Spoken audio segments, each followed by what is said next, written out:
কালকে সকালে কি যে রান্না করবো, ধুর, মেয়েটার আবার সকাল থেকে স্কুল আছে, কি যে টিফিন করে দেবো। আজকেই পাস্তা করে দিয়েছি, কালকে আর চাউমিন দেওয়া যাবে না। ফ্রিজে আবার পাউরুটিও নেই, কি যে বানিয়ে দেবো ধুর।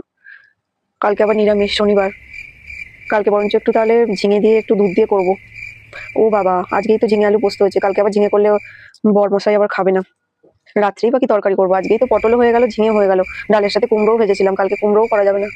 ধুর তোর, ভালো লাগে না, শনিবার নিরামিষ। পনির করে দেবো, আবার মেয়ে আবার পনির খায় না, ছানা পনির পছন্দ না, ওর জন্য আবার কি করবো, খিচুড়ি করে দেবো বরঞ্চ। এদিকে দেখো এরা সব নাক ডেকে ঘুমাচ্ছে, আর আমি খালি চিন্তাই করে মরছি, কালকে কি করব, সকালে কি করব, বিকালে কি করব। আবার ও বিকালে আবার তো আঁকার ক্লাস আছে মেয়েটা, আঁকার ক্লাসে আবার কি খেয়ে যাবে, ও তো দুধ সকালেই খেয়ে চলে যাবে, টিফিনেই বা কি দেবো। এইসব চিন্তা করতে করতে না প্রত্যেক দিন আমি পাগল হয়ে যাবো, আর ভালো লাগে না। ভগবান তুলে নাও আমাকে, রোজের এই চিন্তা, সকাল বিকেল রাত্রে কি রান্না হবে, কি খাবো, এটা খায় তো ওটা খায় না, দূর দূর, ভালো লাগে না।